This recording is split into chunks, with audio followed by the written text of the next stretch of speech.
Right, back in the mix one more time. Welcome back, everybody. Here we are for another one, believe it or not. Just chilling here. It's midnight after a long day of work. Kicking back in my jammy jams, got my heater on, sipping some smooth, high percentage Trader Joe's dark beer. Just really enjoying myself, you know.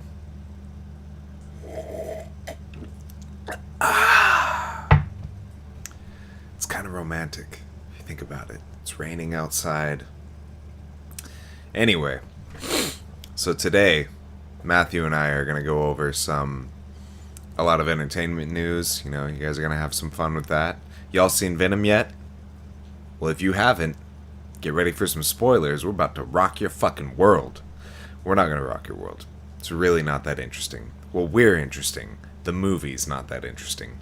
But I hope you guys like what we have to say about it. We're going to break down a lot of the newest stuff. Following our traditional repertoire, we have a lot of superhero stuff that we talk about. You know, we got Aquaman, we got the new Teen Titans show. Not called Teen Titans. That'd be pretty boring if it was like straight up like little kids, like a little kid superhero show. No, it's actually pretty good. It's probably the best thing that we review. So sit back, take a sip, cuddle up with your loved ones, and enjoy the show.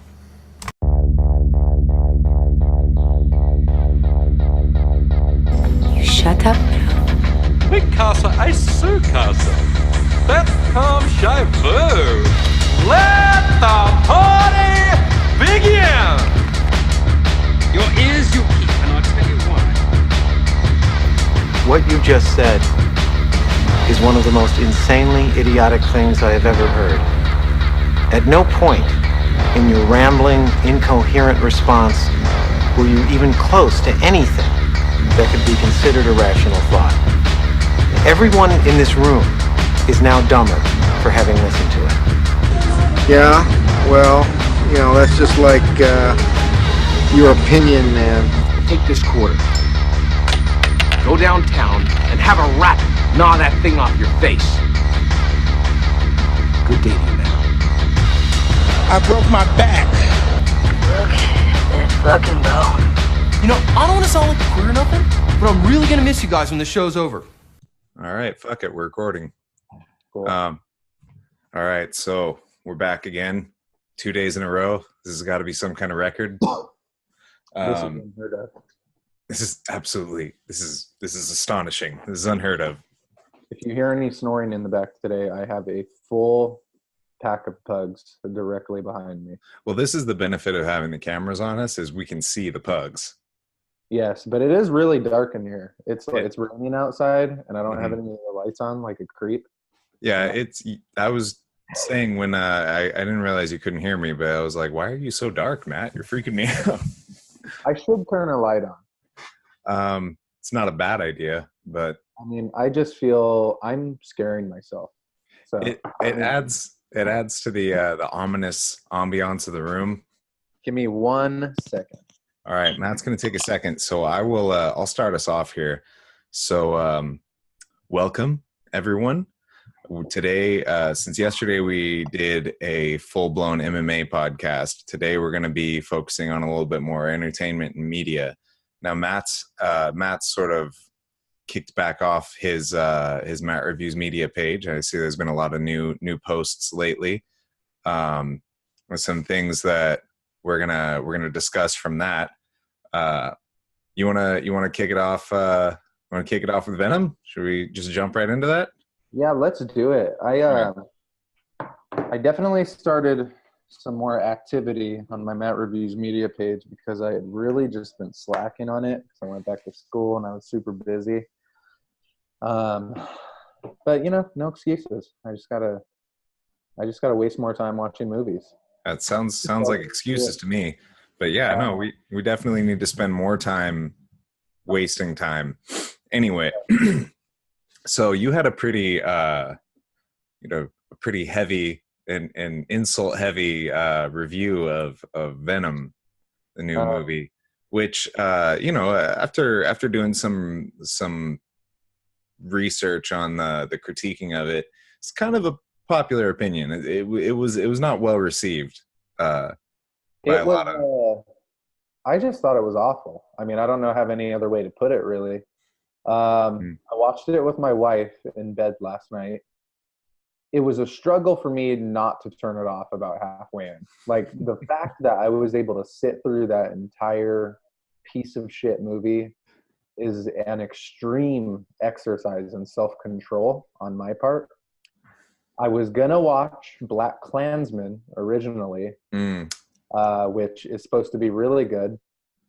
But Sure, a controversial topic like Black Klansman, I don't even yes, know what it's about, but just from the title, I can tell that it's going to be a very outrage culture period piece. Just the Spike Lee movie. It's a Spike Lee joint. Well, Spike Lee lost me when he did his remake of Old Boy and just completely butchered it. Spike Lee is very hit or miss.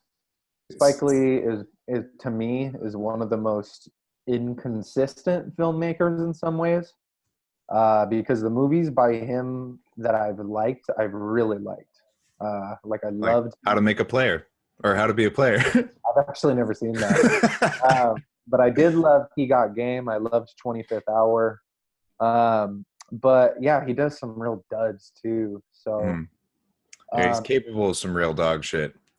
But so anyways, I sacrificed watching that to watch Venom because I did get some requests on my page from some people who wanted me to review it.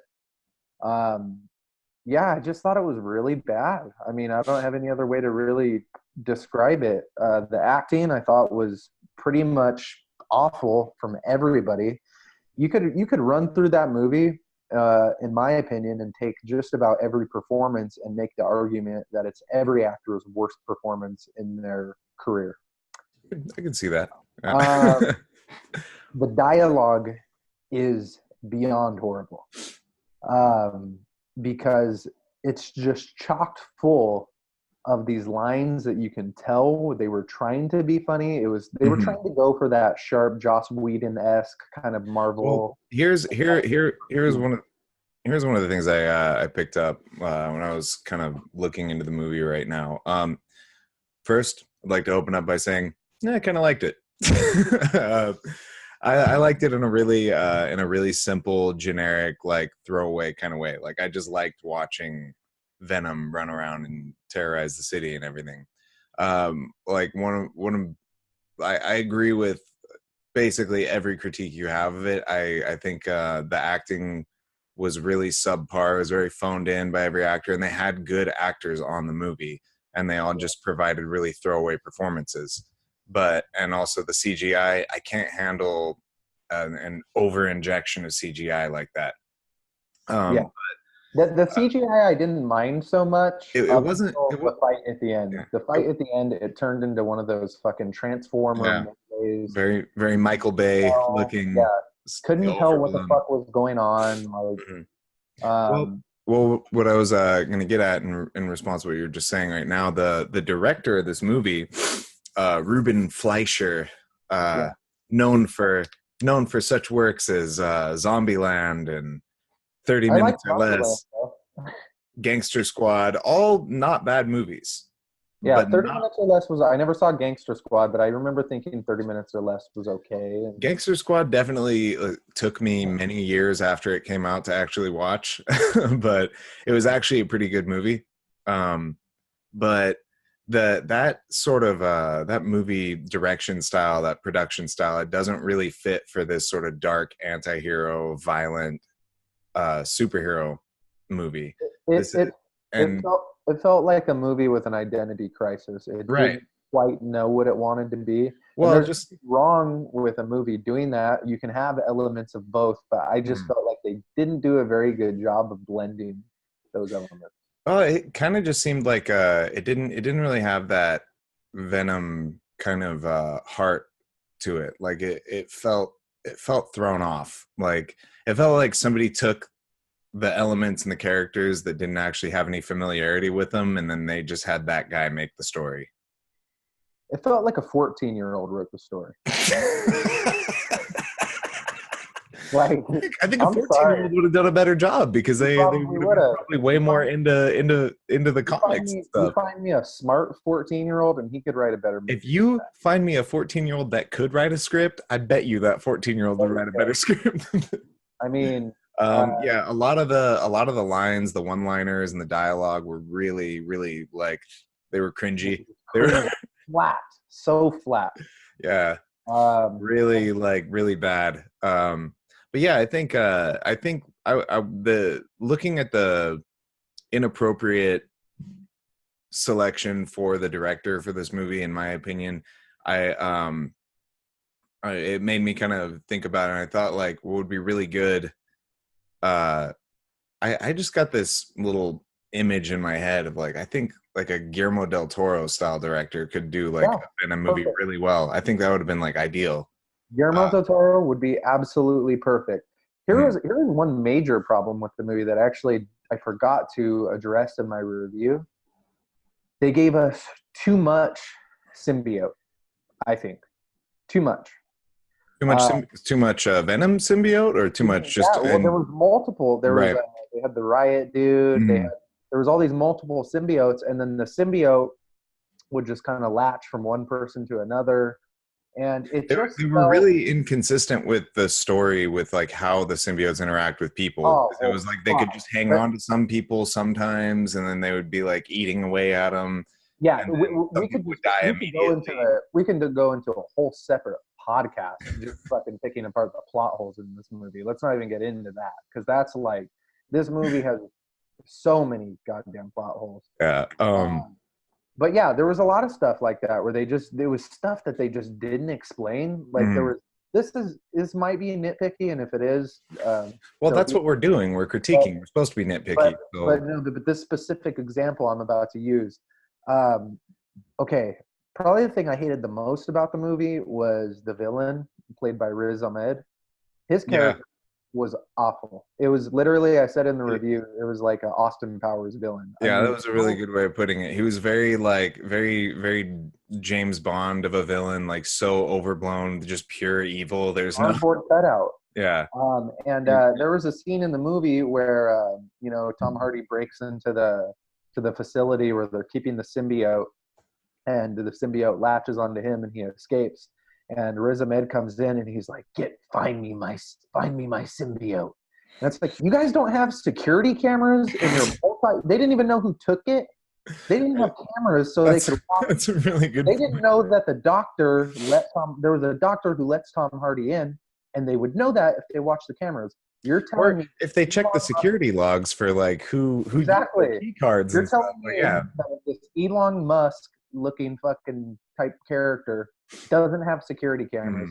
That was one thing that, and like I said, it might be nitpicky, but little shit like that, when a movie has that every other scene, the way Venom did, it drives me fucking berserk.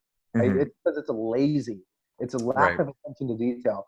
It's people who are putting this movie together assuming that the audience is too stupid to notice, or they just didn't care and they were too lazy to go in and fix it.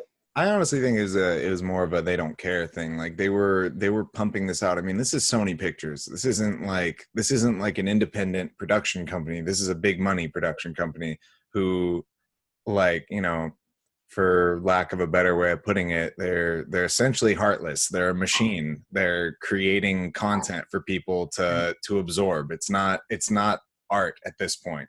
And we're not looking at this from a perspective of like, oh, let's take something in that's going to be substantial and something that I'm going to enjoy and feel something from. It's like, no, these are the pictures you guys like. These are the sounds you guys like. And we're just going to smash all that together. And from that sort of visceral kind of absorption quality, that's what I enjoyed about the movie. But as far as like what we could have gotten from a Venom movie potentially with the cast and everything that we had at our disposal here, we were robbed. So you had a cast full of like Oscar-winning actors, actresses, and you just give us this steaming pile of garbage. And it really did feel like, I put it in the same category. It felt like a movie from a different era. Like to Mhm. me, this felt like Marvel 2003. Right. It was definitely a step back to that, like an homage to that really shitty Marvel era. Yeah. It's just sad that it happened, particularly with this superhero, and this potential that this one had. One thing I like, this is like a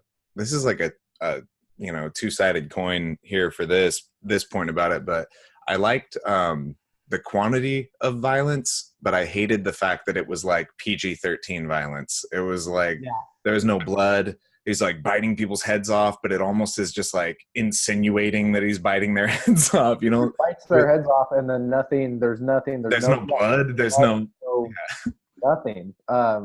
It was. It definitely should have had a different rating. And did you see the after credits? With Woody Harrelson. Yeah. What the fuck was that? What do you think about that? He looked like a fucking rodeo clown. Yeah, I know. He's a terrible cast for Cletus Cassidy. It looked like they put a fucking Ronald McDonald wig on him.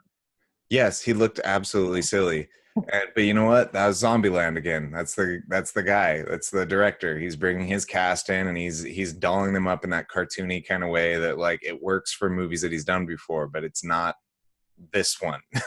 That's a good way to put it, cartoony, because that's one thing that's actually something I was gonna write in the review. Was it didn't feel, the quality of it felt like a Cartoon Network TV show. Maybe not even that good. That's probably giving it. No. Cartoon Network has actually got some pretty I'm talking decent. about a low grade, like one of those random, Marvel TV shows that they throw on there. Oh, like one of those like the super extra cartoony like Teen Titans show. Yeah, so that was the quality of dialogue we're talking about, and just the one. Let's not use words like quality when we talk about the dialogue in this movie. That's a good idea. That's overstating it to establish any amount of quality in the actual dialogue of this movie. One positive that I can take away from it is, but it's kind of to be expected, was when Eddie Brock does kind of start to lose his mind and go crazy. Tom Hardy is so good at giving that kind of animalistic, visceral, looking like a meth head performance where he does legitimately look like he's going crazy. Yeah. But I do feel like with this one, just because the movie itself was so bad and he didn't have a lot to work with, it just kind of missed the mark.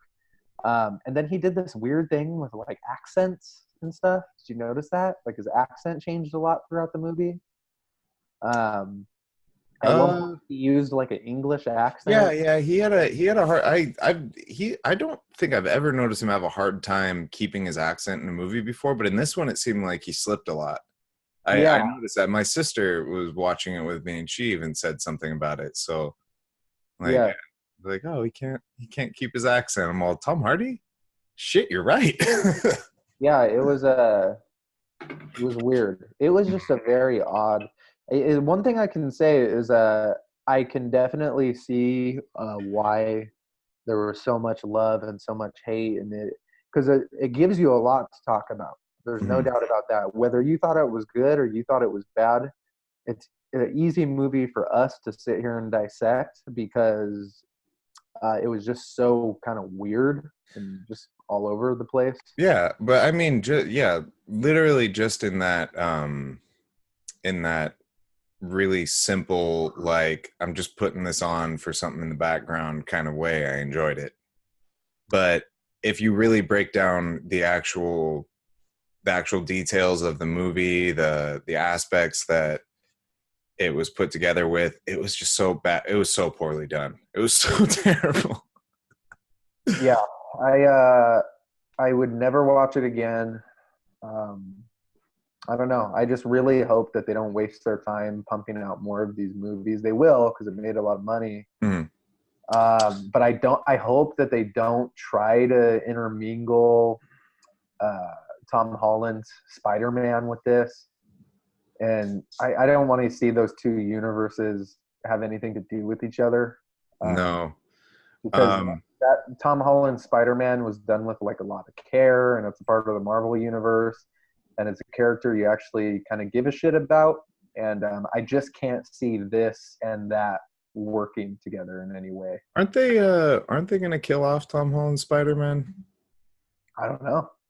I thought I don't know why I think that. Like something, I feel like I heard that somewhere. Something they're gonna make like a sequel and then they're gonna kill him off. But it might just be because of the the two Spider-Man habit that we have going on. Maybe.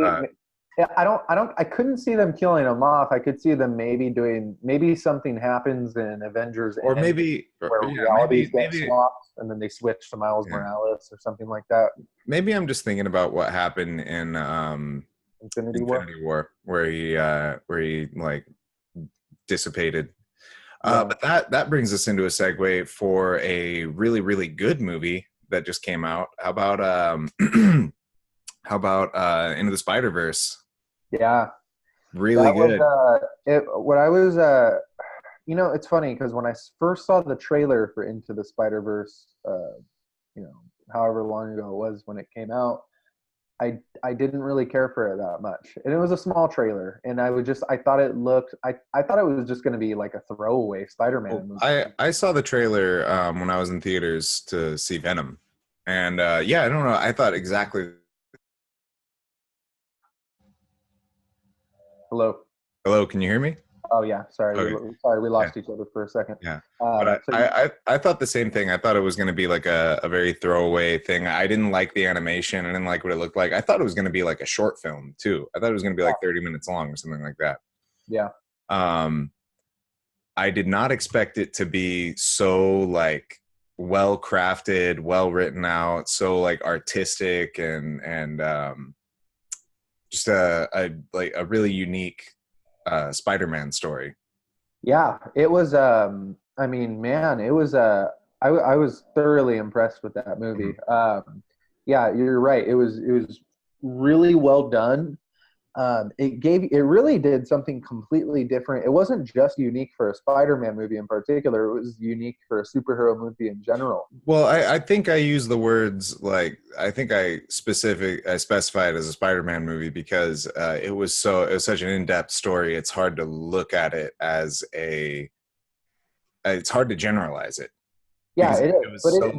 But at the same time, it is very unique to Spider-Man in a lot of ways, because Spider-Man always kind of played with the alternate dimensions and clones, and that was always a part of the Spider-Man universe. Even back in like the Spider-Man cartoon from the 90s, they did a lot of that. And going without saying, as this movie kind of expresses, there's a bunch of different Spider-Mans too. Right. There's a bunch of that's just a testament to what a good character Spider-Man is. I mean, Spider-Man's definitely one. He's like in the mix for my favorite superhero. Spider-Man is easily the most versatile superhero character. There's no other superhero that has more successful alternate versions of that character than Spider-Man. Right. I mean, there's just so many different Spider-Man, and that are equally loved to like Peter Parker. Like people genuinely like these other versions of Spider-Man. Right. And the things associated with it. Yeah. And what was so cool about that movie was, the way they intermingled all the different universes of Spider-Man. They did a good job at, you know what it reminded me of? Another great performance by Nicolas Cage. Another stellar performance. That's pretty crazy to think, like 5 years ago, Nicolas Cage couldn't be in a good movie to save his life. Nicolas Cage has always been on good movies. He even during the darkest times of his career, he always had like one or two good movies. Okay, but his ratio was very poor. His ratio, good movie for every. His ratio is still poor. Look through Nicolas Cage's movies. He comes out with like 60 movies a year, and most of them are unwatchable. They're complete dog shit. He killed it here by being in Spider-Man Into the Spider-Verse and Mandy. Those were like two of my favorite movies of the year. Oh, for sure. But like, I'm telling you, like the fact that Nicolas Cage phones it in 90% of the time does not take away from the fact that he's a great actor, and he always has been. Yeah. He's been a great actor since he first got famous, but now he just does whatever the fuck he wants. He's like, he's Hollywood's fucking wild man. So what was cool? You know what this reminded me of? Do you remember? Did you used to watch the Spider-Man cartoon from the '90s? Yeah. And they had a whole little arc that they did where all these different Spider-Men from different realities came in, and there was like a Doctor Octopus Spider-Man, there was an Armored Spider-Man, there was the Six-Armed Spider-Man, Ben Reilly Spider-Man. And this was very much like that. You had these Spider-Men from different universes who all kind of teamed up together. The animation in this movie was really impressive. Is like I said, when I first saw the trailer for this, I didn't like the animation. Right. That was exactly my thought. Yeah, but then after watching the movie, it almost looked like stop motion. How textured they were able to get all the characters, I felt like, and they just did such a good job of pulling the comic book elements in. Here's a really interesting thing. Like I wanted to look a little more into this movie because I wanted to know, where this interesting piece of work came from. But it said, according to IMDb, Bob Persichetti, well, he's the director. He has a lot of involvement in a lot of other animated films. This is his first movie that he directed. Really? Oh, yeah. That's interesting. This is the only movie he has a director credit for. Well, I do know that Phil Lord and Chris Miller produced it, I think. Right. And they did like the Lego movie, and they did, I think they did 21 Jump Street. So they have a pretty good track record for putting out quality movies. Well, this was just in general, like this was a well-constructed movie. It had a good cast as far as like the production cast and the acting cast. I actually thought Chris Pine, even though he was in the movie for like 5 minutes, was super funny. He was great. Yeah, he was really good. Yeah. No, he was great. He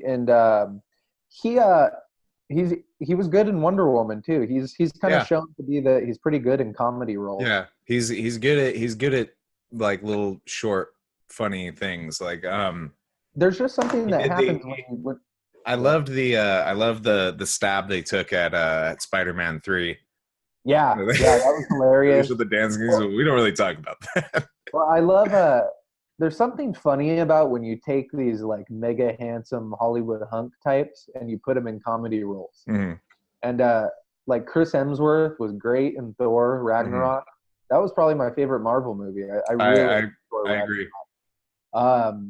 You have when they put Channing Tatum in 21 Jump Street, like sometimes they just knock it out of the park because there's something ironic about having this like over the top handsome guy in a comedy role. Well, also classically and also like kind of biologically, handsome people in comedy don't tend to do well. Because there's like a whole, I've heard people talk about this where it's like nobody wants to laugh at like a handsome guy. Nobody wants to like be like, well, that guy's better looking than me and he's funnier than me. That totally makes sense. Like, and guys don't want to be like fucking at a comedy show with their fucking girlfriend and their girlfriend's laughing at this good looking fucking guy. Right. Yeah. That makes a lot of sense. So it is interesting to take that and put it in a movie setting. And it just seems like when it works really well, and when it doesn't work, it doesn't work. But right, this movie in a lot of ways is like the anti-Venom.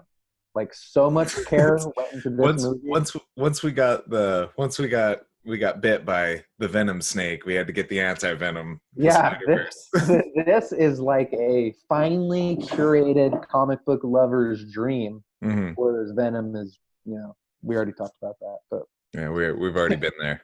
But yeah, and you know what I think would have been hilarious that I wish they would have done for this movie that they didn't? I thought it would have been hilarious if they would have had a cameo of Tom Holland's Spider-Man, not in animated form. Like as an actual human being inserted in the movie Roger Rabbit style. Which I'm calling it right now. If they do a sequel to Spider-Verse, I could see them doing that because this movie is so like meta and so self-aware that I could easily see them doing that. Right. Possibly. I don't know. Was this Marvel Studios? Was it because it was Sony. I think it was just all Sony. I don't even think Sony. All right. Yeah. I don't think it even I don't think Marvel was involved with this one. Yeah, I'm trying to look. It's I don't see anything about it. Music by production company Sony Animation. It was Sony Animation and Marvel Entertainment, but it was distributed by Sony, so it was Sony. All right. So would that stop them from being able to legally put would that put legal implications on that, or since I don't know how the deal is worked out between them, but Sony is the one who has the rights to the Spider-Man character, and they basically lease him to Marvel. Okay. So if I had to guess, I would say that would be Sony's call, but I want to say that I did hear something along the lines that they had some kind of a deal worked out where Sony, if they utilize Tom Holland in anything, I think they have to run it by Marvel because it could have implications on what happens. Right. It's so fucking complicated and stupid how you have to like it's all this business goes into making these things. People just want to watch this shit. Yeah. People just want you to make good shit. We don't want all these fucking strings attached to it. We'll pay you to make this stuff. Right. Just shut the fuck up and make it. It kind of just seems like Sony are morons, and Marvel, like, they should just listen to Marvel. So I drove this lady when I was doing Uber back in the day, way back when. I drove this lady who was like the head of the HR department for like all of Disney. And she was telling me about, she went to she got to like go to all the studios and stuff. She went to the Star Wars studios, she went to the Marvel studios, and she was just saying how she told me about like what the Marvel studio is like, and I was like, oh, seems like it'd probably be like a fun environment, or, you know, they have so much creativity and interesting shit coming out of there. She's like, no, it's like the most boring place in the world. Everything is probably perfectly streamlined. There's probably no room for new ideas because they have everything planned out like 20 years in advance. Yeah, she said there was one piece of there was like the walls were completely blank. It was just computers and fucking asses and seats and faces and monitors, people working, and there was one piece of art on the walls, or art, or whatever you would call it, like some an aesthetic piece. And it was a text sign posted on the wall that just said, "Why are you reading this? Get back to work." That sounds awful. It was fucking, it sounded nightmarish. Yeah, that does sound horrible. Yeah. Whereas like she said that the Star Wars studio was completely different. It was like all decked out, all fun shit, all like movie props and stuff all over the place. Everything was like decorated. And then you could really tell in the difference of the quality of movies they produce, because the Marvel ones are really good and the Star Wars ones fucking suck. Yeah, they've definitely been hitting or missing with those Star Wars ones. I don't hate them. I just don't. They're not that good. That's all. That's kind of how I feel. The last few that they came out with felt very unmemorable to me. Yeah, like that Solo movie, it was all right. It was okay. Bad. It just wasn't like, it wasn't anything awesome. It was just a movie with my nephew and my mom, and it was like, yeah, it was okay.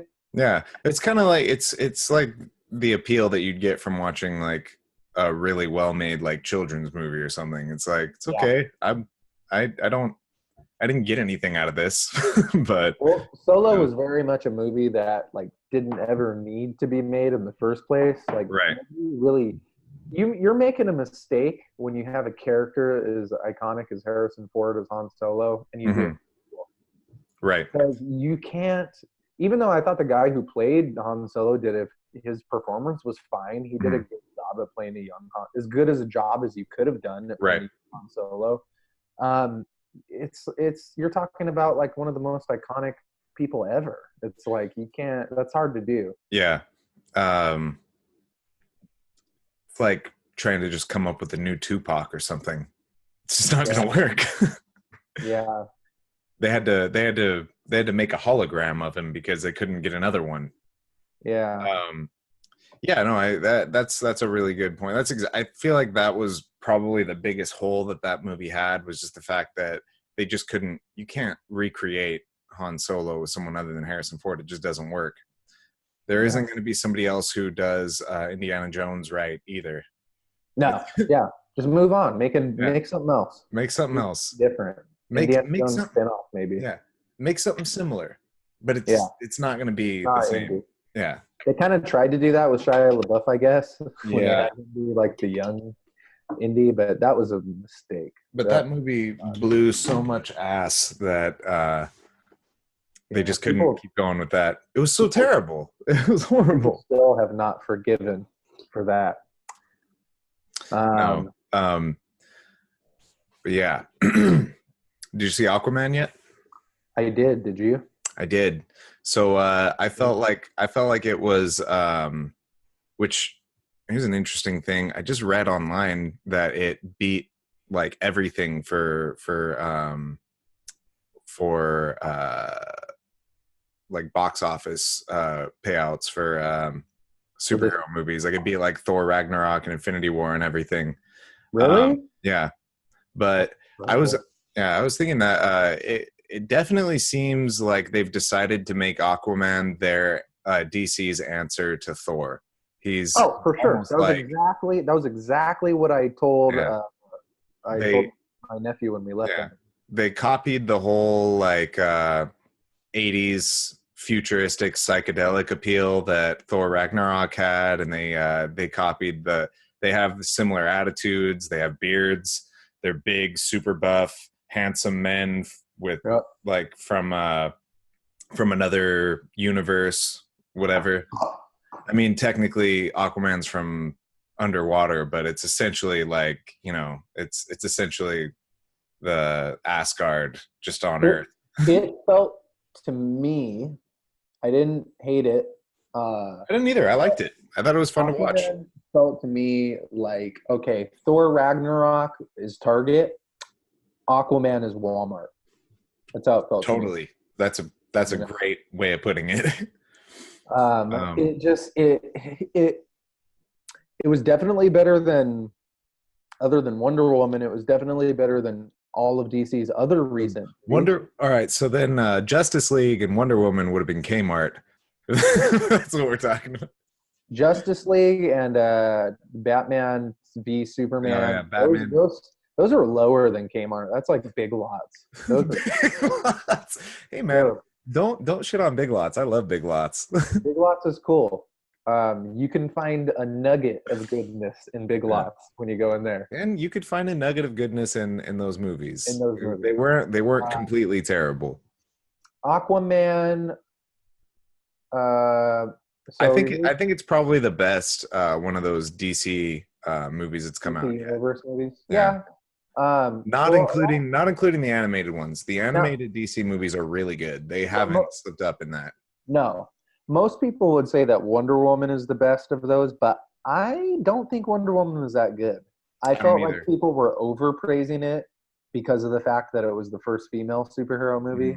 Which, cool, kudos to them for doing it, but it just wasn't anything special to me. I think it's a great thing that it got made. I think it could have been a lot better. I don't think it was bad, but I don't think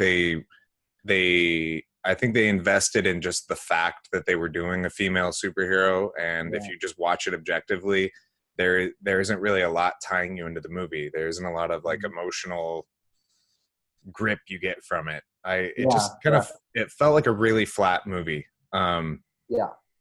Here's something about, I'm glad you brought up Aquaman, because I was thinking about Aquaman on my way home from work today. I definitely wanted to talk about it. Aquaman is plagued. There's a ceiling that Aquaman will never break through because it is plagued by one simple fact. Nobody gives a shit. Fish characters are lame. They will always be lame. You can't make they're just not cool. Mm-hmm. I mean, think about it. In the history of fish, they're always come off as joke characters. Think about we were watching because we were just talking about Star Wars. Every time I'd watch a Star Wars movie and they bring up Admiral Akbar, one of the fish people, it takes everything I can not to laugh when they have a talking fucking fish on screen. Why is there a fish in space? Why are there fish people in space? But here's the problem. Even if you put a talking fish character in the water, it's still lame. Yeah. There's something just inherently lame about it. There were certain scenes in the Aquaman movie where in other You just contexts, can't take him serious, yeah. yeah, like there's a scene where he hops on a big old giant dragon seahorse and giddy up and goes away. And it just looks lame. The image is lame. I mean, Yeah. there's just something you can't get past. I can't get past Patrick Wilson. I don't know. I don't not like him. I just Okay, wait a minute. This was a huge talking point for us because there was a scene in the movie where Patrick Wilson is like bombarding one of the other Atlantis kingdoms. when he's He's fighting on the top of a guy. or Yeah. He's on top of a guy, and then he goes, "Call me Ocean Master." Ocean Master. I was like, what the fuck is this? Is this fucking He-Man and the Masters of the Universe? Like, And then that guy, like, I couldn't understand what was going on there because that guy secedes to him. He's like, you can have my armies, but I'll never call you Ocean Master. yeah. It's like I'm never saying uncle. You can kick my ass. Dude, Take my it is. stuff. And if I could count how many times, here's the thing. People would probably disagree with this. I don't really like Jason Momoa that much. He comes off as like a 45-year-old dad who's trying to sound cool to kids. Because he goes, ooh, awesome, cool, that's badass. The whole movie sounds like they gave him no dialogue and he just shoehorned it and just made it up as he went. He has like some funny moments, like, but he's like, he's a handsome, interesting looking human being. Mm-hmm. Like, he doesn't look like he's of the same race. He doesn't. He's very racially ambiguous. It's hard to really tell what he is. You wouldn't know what he is. Yeah, he looks like an amalgam. He looks like what Jesus Christ may have looked like. He looks like an amalgam of everything, all wrapped into one. He's a super buff Jesus. Jesus. But he's a man's Jesus. There's another thing that he does. That movie has. Now, here's the difference between Aquaman and Venom. I'm glad we talked about both of these because you can draw a lot of interesting parallels between the two. In a lot of ways, Aquaman took what Venom was trying to do and succeeded at it. Because they both clearly don't take themselves very seriously. They're full of all these corny one-liners and things like that. And they're just like these big over-the-top spectacles. Aquaman even more so. But there's this funny thing that happens throughout that movie where Jason Momoa just has some of these really, really corny, like 80s throwback one-liners. Like there's one, my favorite of the whole movie was when he hops aboard to the vessel at the beginning of the movie that's getting taken by pirates. And he slowly, I have to actually turn for this. He slowly turns back towards the camera and goes, "Permission to come aboard." And if you could make a drinking game out of how many times Jason Momoa turns and looks over his shoulders with his hair in his eyes. Well, it's because they have to show off that outrageous hair and those gigantic traps. Like he's got some traps on him for sure. That movie is mostly about showing off Jason Momoa's body. There's very little other things going on in that. I can critique Jason Momoa's body, if only for a moment. If anyone could. He's definitely been hitting the testosterone. He's got some titties on him. Yeah? Titties on him. I didn't notice. Got a little titty on him. Little titty? Little turned up nip? He might have been lactating a little. Yeah, for sure. Look at the guy. Of course he's hitting a little testosterone. You can't, like, be that monstrous unless you got some freak fucking genetics. He is like, what is he? I was just about to say he is Samoan, but he might not be Samoan. Most of the time, Samoans might be big and everything and really strong, but usually they're not that cut up, though. And usually they got some titties. Yeah, usually they got some titties. Very famous case. I had a podcast I was listening to last night. It's a pro wrestling podcast. Famous Samoan titties. They were talking about how The Rock, there was a specific match in, like, I think it was 98 or 97 where The Rock was wrestling Mick Foley in a hardcore match. And for like that month, The Rock kept wearing a tracksuit. And I remember as a kid wondering, why the fuck does The Rock keep wearing a tracksuit? He's wearing this tracksuit all the time. All these years later, you come to find out that he actually had surgery. The Rock had surgery to remove his under titty. His Samoan gynecomastia. Yeah, it was either Samoan under titty or gyno from abusing steroids. Probably a combination of both. Samoan under titty or gyno. But yeah. So, interesting fact about Samoan under titty. Samoan under titty. That might be a good. That's a good perspective title for this. We'll keep that in mind. But Aquaman, not all bad. It was I was somewhere in the middle on Aquaman. I was definitely entertained. I probably wouldn't watch it again, but I was able to sit through it and somewhat enjoy it. Mm-hmm. Yeah, Aquaman was good. I do want to go back to I don't know what it is about Patrick Wilson. Like he's like not that good of an actor. No. He's not that bad. I don't dislike him, but there's just something about him that just makes me laugh every time he's on screen. He's like my fish guy. He's kind of like the Bill Pullman or the Kevin Costner of our era, right? Yeah, that's a good way of putting it. Kevin Costner was good in some stuff, though. He was Kevin Costner. Really yeah. Who's another good idea or good example? Oh man, Kevin Costner. There's somebody I'm forgetting who's on the tip of my tongue who was very much fell into that bland. Just like he's just a guy. He's just a guy. You just cast him. And well, I just watched Lakeview Terrace for the first time. And like, have you seen that? I have. I saw it way back when it first came out. Man, it's the one where Sam Jackson is like the terrorizing neighbor. I watched that like not long before I watched Aquaman, so I just had that fresh in my mind. Where we had Samuel L. Jackson terrorizing Patrick Wilson. Hey, here's a time when Patrick Wilson was perfectly cast in The Watchmen. Yeah, because he was supposed to play Night Owl, because that is exactly what he comes off as, just kind of a everyday bland.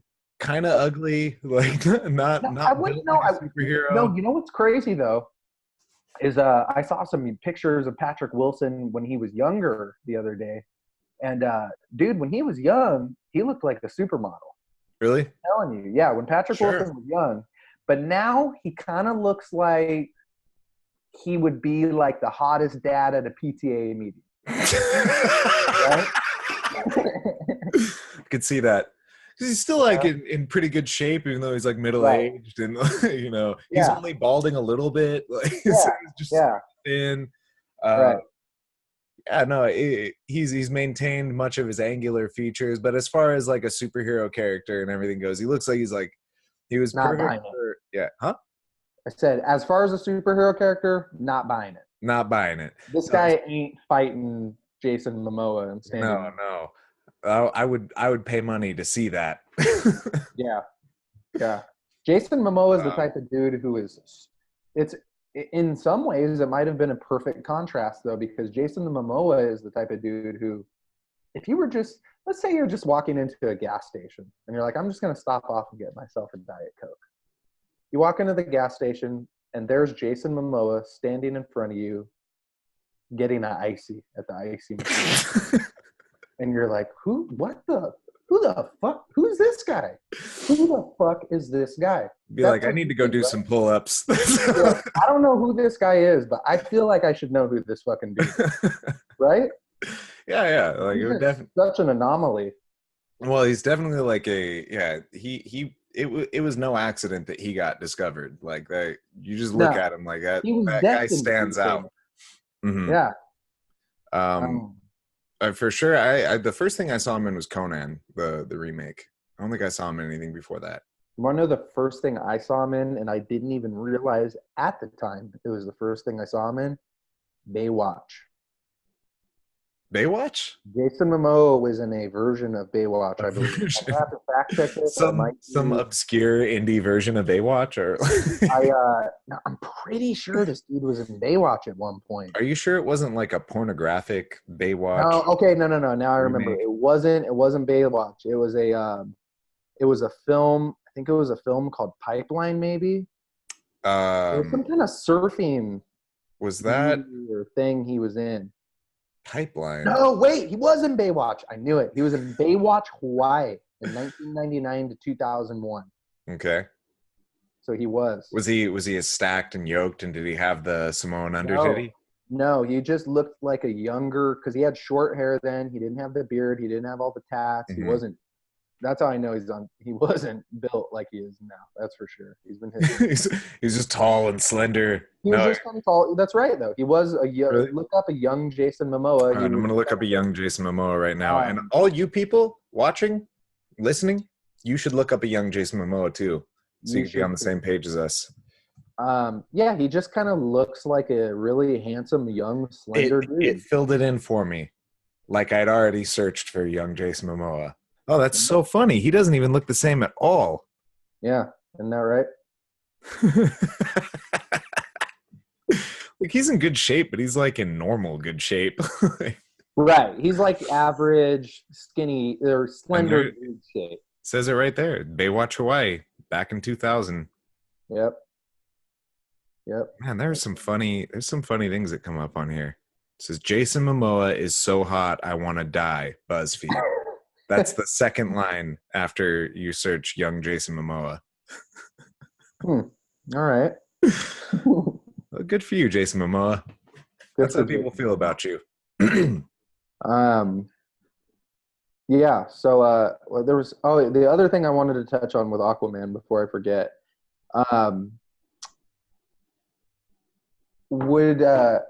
Is anybody gonna buy that the dude who plays Jason Momoa's dad is No. Okay, I didn't even have to. That was like immediately what I thought. Like, no, she's not down. No. So for those of you guys who haven't seen Aquaman, Nicole Kidman plays Jason Momoa's mom, and then they have this other kind of short. She looks great too. She looks great. She hasn't aged a day in like 30 years. Nope. And then they have this other short, kind of pudgy, who I think is Hawaiian. I think he is not Australian, but I think he's from New Zealand. Yeah, he's a Kiwi. So they've got this guy playing the dad, and talk about the odd couple. I mean, Nicole Kidman looks like she could eat him. Like she looks like she needs to cradle him.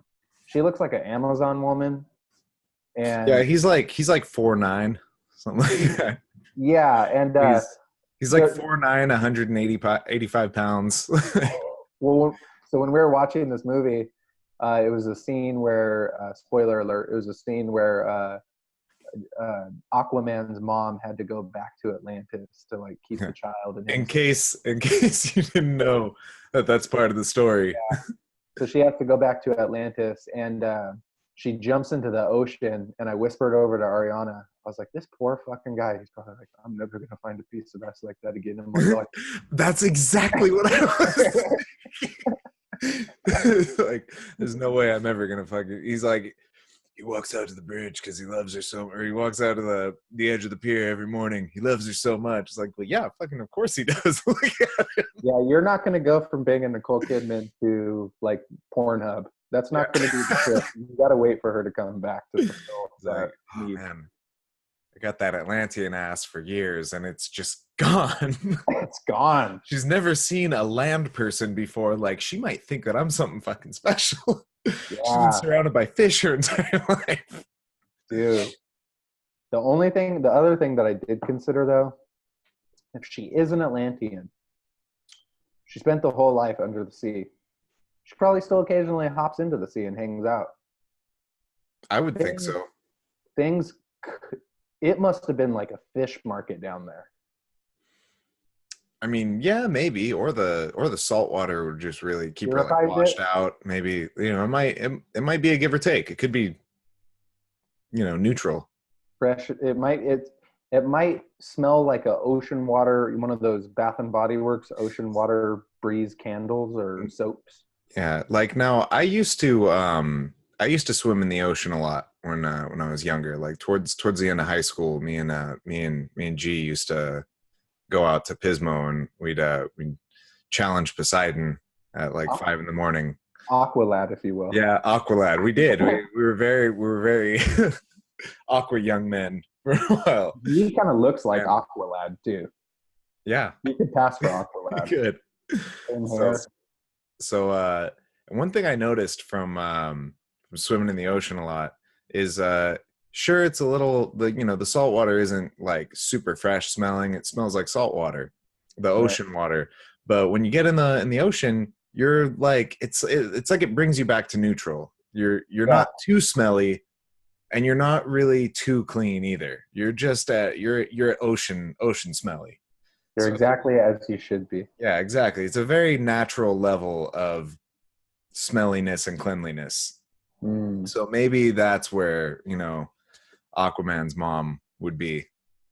Atlanta, or whatever her name was, Georgia. Right? How about Amber Heard as a Dude, I was gonna say, like, I could watch her read the phone book. I don't give a fuck. I don't need her. I don't need her acting. I couldn't tell you one line she said in the movie. No. You don't like it? I can kind of no, I agree. I can kind of understand why Johnny Depp was seduced by her. Yeah, why he like lost his mind or whatever. Dude, Yeah. she's a fucking freak. She's like at least a 13 out of 10. Yes.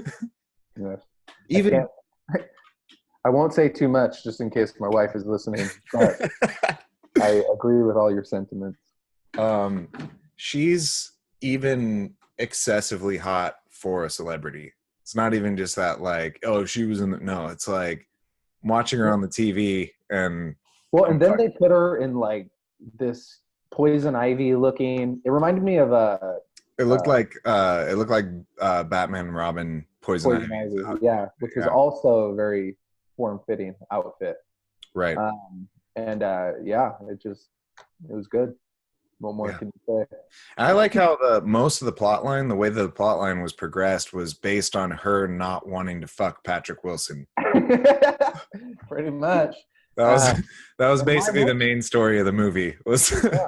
And it comes to Jason Momoa's attention when he's like, "Take my bride away," and he's like, "Oh, this is what I'm doing." That's like Jason Momoa. He's like the definition of Mr. Steal Your Girl in that movie. Yeah, for sure. Jeez. And she's like, man. It's like, I guess. Yeah. So that was good. I enjoyed a lot about that movie. Definitely better than Venom. So that was a step up. Now you told me that you have not speaking of DC, so since we're on DC right now, you have not seen Titans yet.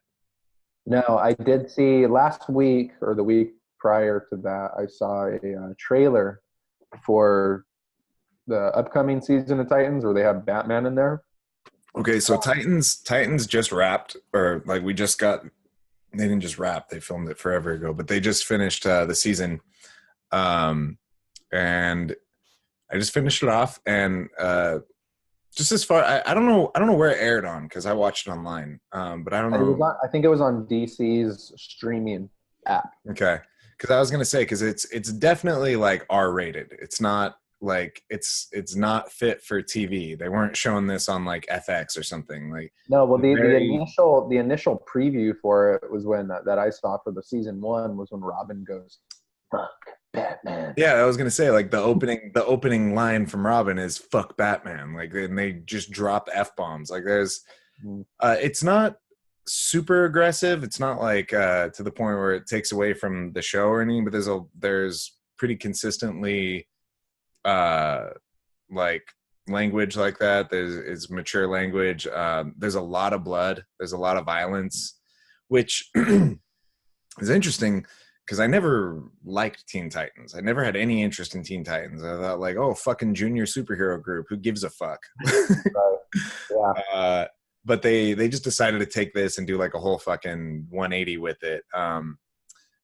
They even had a Jason Todd character in it. Introduced him, but they introduced it as the time period is where he's still Robin. Right. And Dick Grayson, I was waiting for him to become Nightwing, because the whole thing is about him like branching. Like I feel like the main story is the existential story of this is him branching away from Batman and becoming his own identity, not being Robin anymore. The acting's pretty good in it. It's by far the best of any of the DC shows. Those have all been super goddamn cheesy. I still watch them because I like superhero shit, but it's a weird thing with the DC shows, right? Because they tend to do really well critically. They always get great reviews. Every time I watch them, they're just so corny. I can't really get into them because they're Dawson's Creek with superpowers. Yeah, that's all they are. James Vanderbeek. They would have did a DC show in the 90s. James Vanderbeek play anybody. He could have been Robin. He would have been all of them. He would have been Batman and Robin. He could have been like the Nutty Professor, Eddie Murphy, where he's playing all the roles. That would James Vanderbeek. Robin. Oh man. What was it? Well, yeah, I'll have Bing Rames on the goods. James Vanderbeek. I'll have to I'll have to check that show out because I actually haven't watched any of the episodes of Titans, but it's one of those ones that I've been meaning to start for a while. You'll like it for sure. You will. I mean, I can't speak to the comic level authenticity of it. I never read any Teen Titans comics. I didn't even watch the show. But just to compare it to like being vaguely familiar with the characters aside from Dick Grayson, and comparing it to other DC shows that have been out, this one's just way better. Just a better flow, better feel. It gives you more what you want from a show like this, and just generally, it's not super censored. There's a really fair amount of violence and graphic language and everything, so it's not. You don't feel like you're watching fucking Dawson's Creek with superhero costumes. Right. You definitely don't feel like you're watching Black Lightning. Yeah, that show looked so corny. It's so bad. Can't do it. There's just some lines I won't cross. Black Lightning's one of them. Yeah. Yeah, Black Lightning is pretty bad. Let me see what else. You see that Netflix thing Black Mirror did, that Bandersnatch? I heard about that. I haven't watched it yet, but it was kind of one of those like choose your own ending type deals. So I watched it. I streamed it off of something else because I don't have Netflix. So what basically the thing that I watched, it just kind of like cycled through all the possibilities. So it was like really long. Yeah.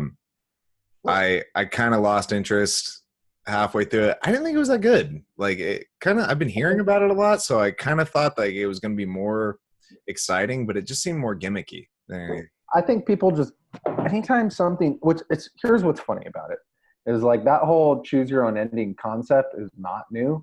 Yeah, right. But anytime you make it seem like it's new, just people get their dicks so hard about it, and it's like, who cares? Well, spoiler alert. Huh? Yeah. Remember Goosebumps did that in the 90s? Dude, I used to read Choose Your Own Adventure books growing up. Right. But I mean, spoiler alert though, like on this thing towards the end when he kind of has his like realization, he even basically says it to the audience. He's just, because what he's doing, he's like creating a video game, but the video game is all about choices and stuff. He's like creating one of the original role-playing games on like an Atari system. And he's like, I made the game work. The trick is to give you choices so you have the illusion of control, but I already have decided the outcome. So it's like basically telling you like the same shit's going to happen whatever you do, but you just have choices so you can be involved. So you basically throwing it in your face that you're so fucking excited about this. You're so fucking excited about this gimmick, but you're getting the same fucking product regardless. That's kind of clever. I like that.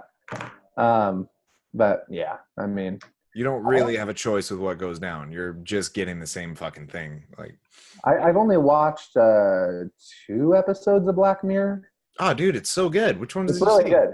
Well, I watched because I remember around this time last year they were making a big deal about the USS Callister one, where it's like Star Trek episodes. Oh yeah. The virtual reality, or not virtual reality. The like the people living inside the Yeah. The game, the Yeah. program. Yeah. Yeah. So I watched that one. Really good. Loved it. And then the other one I watched was I think it was called Alligator, and it was the one where the woman Crocodile. The woman. That one was really good. That was one of the It was gnarliest good. ones. It was really good. But I guess that's probably why I only seen those two, is because like every time I would watch them, it'd be right before bed, and it's like, and you're just scarred. yeah.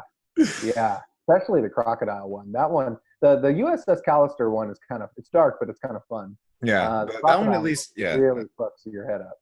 the crocodile one is like the most like real feeling dark one. Where you're just like I need a bath. Yeah, the crocodile one makes you feel. It's kind of like that feeling you get. Did you ever see like Bully or Kids? I saw Kids. I never saw Bully. We talked about Bully before, Okay, though. we did. It's kind of like the feeling you get when you watch one of those. Yeah. Yeah. Yeah. Kind of. Yeah. It gives you that sort of just like uneasy, like that's not good. Yeah. this is something people could really do. Right. Yeah. That one. What was another really good Black Mirror one? There's two really good ones. One of them I think is actually listed as a movie. It's like separate from the episodes because I think it's like an hour and a half long. It's called White Christmas. Mm-hmm.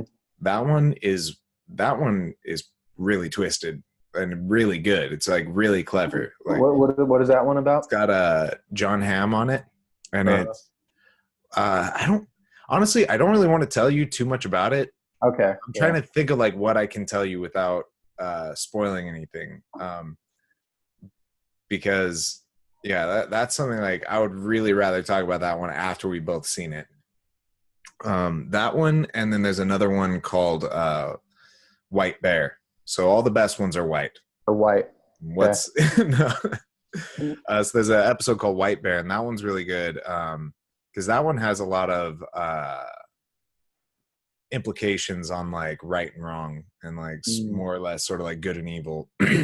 Black Mirror does seem to be like the new Twilight Zone or the new Outer definitely limits.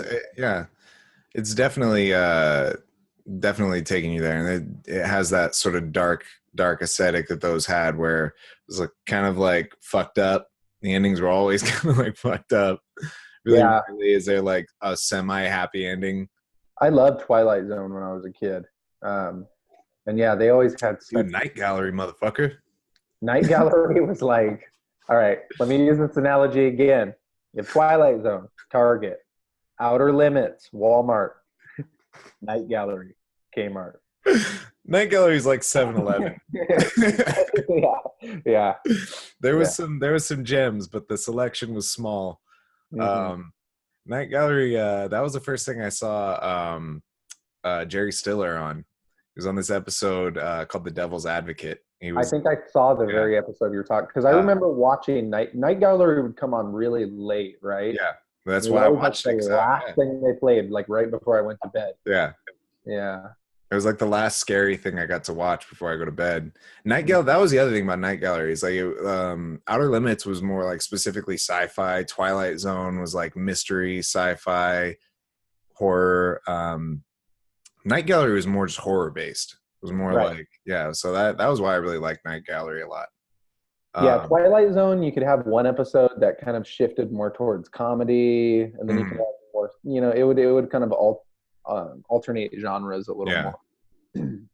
Yeah, Outer Limits tended to be just more like sci-fi. Do you remember a show called Fact or Fiction? Yeah, Beyond Belief, Fact or Fiction. Where they would give you like 3 stories with Jonathan Frakes. Yes, and you'd have to guess which one was based on reality. Which clearly none of them were.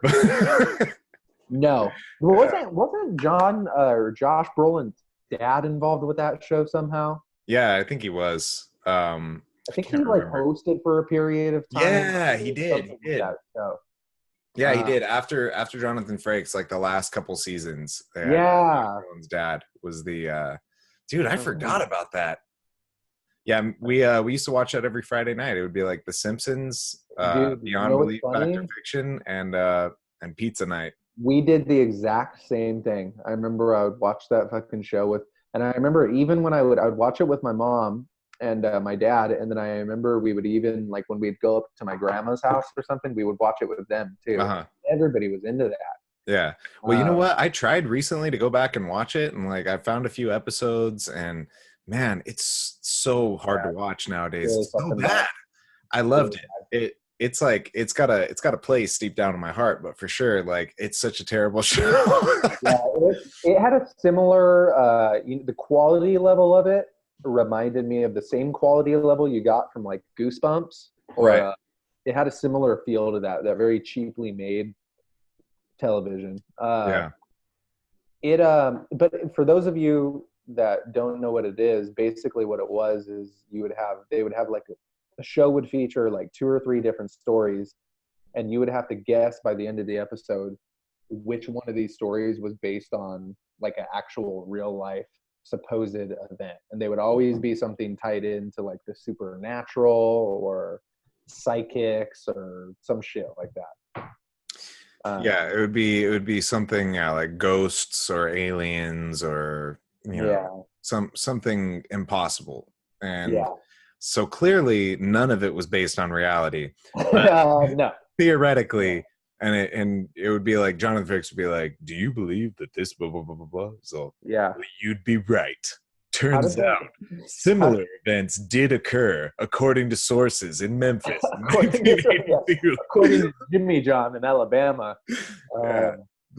Yeah, sure. Yeah, that was a doozy. I miss that show. I wish they could retool that and maybe do like some kind of updated. Yeah. But here's the problem though. We can fact check everything on Google now. Yeah, exactly what I was gonna say. That whole genre has been kind of rendered obsolete just by the fact that the internet exists, and it's so easy to call out bullshit now. And I remember when we were kids, I was so into those Bigfoot TV shows and those UFO TV shows. I would watch those fun back then. Hours, because you didn't have any resources to know. You know, you would just take it at face value. You get the show on History Channel where you have all these people saying that and a spaceship did land here. Like, right. I even remember going to the library at school in Orchid, and they would have a really, really small section in the library where they would have old books, where they would have like UFO sightings in the books or Bigfoot sightings in the book. I just think about like nowadays it makes me think about it when I'm doing like research for school or things like that, how like outdated and unreliable like libraries are. Like when you need to find information, you have an entire room full of books, and all these books are old and haven't been updated in years. Right. There isn't like new information in them. They're very rarely are like, one out of a dozen are actual new books. And then since that book has been published, new information has been found that isn't in that book anymore. Yeah, 100%. And it can go there. That's how it goes, I would say 90% of the time. There has been other times where I was able to find books that actually had really good like gems of knowledge that are kind of but you're absolutely right. That's actually that's like the contradiction of that frame of thought that I was getting to, though, is like the actual real knowledge is like in the books. Right. But it's so much like it's so much more work to fish through them and find the information that you need to find than it is just Google something. But there's so much more bullshit on the internet. I don't know, dude. Yeah. It's like that's the great question of the internet is like it's great obviously because you have all the information in the world at your disposal, but you also have all the misinformation of the world at your disposal. It's all how if you're already on the internet searching for answers and you're misinformed on a particular subject, how are you going to be savvy enough to know and weed through and know out of what you're reading what is and is not bullshit? That would be called media literacy. There you go. Yeah, it's all convoluted, you know. There's like, but it sort of just makes you feel that same way about those books too, because when you realize how much information, because it didn't used to be that way. When the books and the newspapers and the print print information was the only information that we had, that information had to hold. So that data, that news had to be like, well, this is what it is, until another issue is printed that says otherwise. We have updated facts and news like by the minute. Well, that's the thing too, is there used to be this, when you would read something in a book or when you would read it in print, it felt like this has to be true, because people wrote about it. They've worked their way into a position where they could write about it, and I'm sitting here reading it. They must be an expert. They must know more than me. This got published, Right.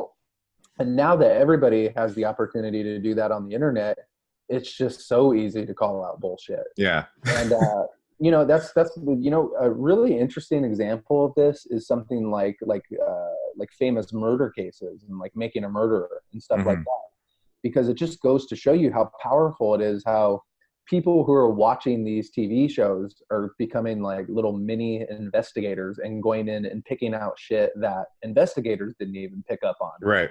They're able. So it just goes to show hobbyist investigators sitting on their fucking couch eating shit. It's like the hive mind, It just goes to show you that the collective consciousness is far more powerful than one, Right, and it provides new angles on the information. There's just different eyes on the project. Right. Yeah, that was that's just something that I always think about, and it makes me think like, how fucking you think it was harder or easier to study or do homework or write papers back when we had to get books from the library? Because it feels like the information's more readily available at your fingertips, just being able to Google it on your phone. But we have to weed through so much more misinformation. Now we had back then, if you actually just found the book and then you just went to the index and went, okay, this is the subject I'm looking for. Boom, you open it up, and whatever information you get from that book is going to be the right answer for your homework. Yeah, I ran into this issue recently because one of my papers I was having to write for biology, I don't even remember what it was about, but I was having to write this paper, and she asked us a specific question about the implications of something, and it was hard to say, because you would read one article that would give you one opinion, and then you'd get another article that had a contrasting opinion. So you're like, well, fuck, which one do I choose? Because I don't know. I don't have any of these facts. I can't quantify any of this. So yeah, in some ways it makes it harder. I would say it makes it harder, because you have more. It's easy in the sense that you can just pull it right up. You don't have to go search for it. It requires less time. Yeah. Then you have to make the decision basically on which one you agree with. And a lot of times, it might not be a case of one being wrong and the other being right. There might be good facts in both. I guess it's your job to figure that out. Right. Well, I mean, the fact that we're provided with more avenues of finding the information means that we have more expectations of bringing it. It's like when I write a paper for a class, it's not like, here's your textbook, find stuff in this textbook, here's some resources, go, cite examples from these different books or articles. It's, you have the entire universe of information, so cite cite a source every paragraph, cite a source every or cite like 20 sources for the whole paper. It's like, I have to go all over the place, and these also have to be reputable sources. So I have to weed through these things and make actual, I have to find legitimacy in all these, and I have to prove they're legitimate. So it's like, I have to go through a lot more shit now. I hate citing sources. I don't know why. Anything that says it's tedious. It's tedious. I hate tedious work. I'm a blunt instrument. I can just bang my head against it and get it done. But tedious shit just fucking kills me. Yeah, for sure. Well, oh man. All right. So, what else have we been watching lately? Fuck, I saw a lot of movies over the holidays. I saw fucking Bumblebee. I saw. That's right. You told me you saw Bumblebee. I haven't seen that one yet. I saw Holmes and Watson, which was garbage. I reviewed that. I saw that review. I'm surprised that one was so bad. It was fucking awful. You gave that one a worse rating than you gave Venom. It was horrible. It was a big pile of shit. I mean, just god awful in every way imaginable. Mm-hmm, mm-hmm. That was what I read. I remember that from your. Forgetting something. I think we talked about The Favorite, which I really liked. Which one was a favorite? We didn't talk about that on the podcast. I don't think. We didn't talk about it on the podcast. It was with Emma Stone, Rachel Weisz. The lesbian Pride and Prejudice queen. movie. Yeah. Yes. I feel like I'm forgetting something. Well, give the people a little take on that. Here's a few. Well, I'll start with Bumblebee. Bumblebee was okay. It was kind of what the Transformers movie should have been from the very beginning, given the fact that it actually takes place in the 80s. And for once, they actually made Transformers that didn't look like a bag of wrenches glued together. You could actually distinguish what was going on in the fight scenes between the two of them. They actually finally gave you some characters that you kind of gave a shit about. It was a solid, kind of fun, little action movie. Very stupid. I mean, like, in the same way that Aquaman was kind of stupid, but also very self-aware. It knew it was stupid and it didn't care. It knew what it was. Also like Aquaman. Yeah. So in that ways, it's very comparable to that. And then The Favorite was, no pun intended, one of my favorite movies of the year. I really liked it. You absolutely intended that pun. I did. Actually, I ripped that off. That's what I wrote in my review too. Recycling. Fucking busted, man. It was really good. It was normally, what I said in my review is that normally I hate those type of movies. I'm not into the aristocratic period pieces where all the characters are stuffy, over the top, kind of perfectly polite individuals. I hate that. I just generally don't find those interesting. No, they put me to fucking sleep. This, though, did such a good job of kind of God, what's the word? They kind of parodied not parodied, but they just took that genre and they made it fun. Basically, they turned it into a dirty kind of black comedy. You compared it to something. I can't remember what it was. I said the style of humor reminded me of like an In Bruges or something like that. Oh, okay, yeah, because it was a black comedy, and it was actually legitimately funny. But then they don't make these royal aristocratic people look like these perfectly kept people. Mm-hmm. They make them look like just dirty, like pigs. Like they're just manipulative and shitty, and it's probably how they actually really were. I mean, it's definitely how they actually were. So it felt like an accurate depiction of that time period, and it was actually really funny. Right. I was surprised. I was taken back by it. I wasn't expecting to like that movie as much as I did. Interesting. Yeah, In Bruges, to compare it to that, In Bruges is definitely like one of my favorite movies. That's one that like that took some warming up for me because I watched it when I was like much younger. I watched it when it was a newer movie, and it didn't like grab me the way that I thought it was going to. Some people had told me that I would really like it. It's definitely like my kind of movie. And then when I watched it again for the second time, like just a couple of years ago, it like I got it. And I was like, oh shit, this is a really good movie. Sometimes that happens. You have movies that's actually funny enough, a movie that happened to me with was I remember watching Big Lebowski when I was younger, like around the time it first came out, and I just didn't get it at all. Right. And then I rewatched it like, probably five or 6 years ago, and it's like now one of my favorite movies ever. Right. I mean, I love that movie. But it has so much under the surface jokes and you have to really you have to really be paying attention, and you have to really just be an adult to get a lot of it. Like, as a kid, a lot of that shit. I would say the same for In Bruges. I think that would, as a kid watching that, as a younger person watching that, I don't think I was emotionally complex enough to really appreciate that movie. When you're a kid, you're just looking for, like, as an example, when I was, like 15 years old, I thought Sin City was like one of the best movies ever. Right. Whereas I watch it now, I can still enjoy it, but I can also pick out a lot of the flaws. And it's fun to watch, but it's not like a great movie. No, but there was a lot of movies like that from that age where if they were just like hyper aggressive and fucking bloody and just with, just the whole deal. It's like you're going through that stage in your life where you want things to be extreme. Everything's got to be extreme. Right. Well, you're flooded with hormones and yeah, testosterone and shit. Your fucking eyes are popping out with anticipation to not be in fucking class and to fucking bang something.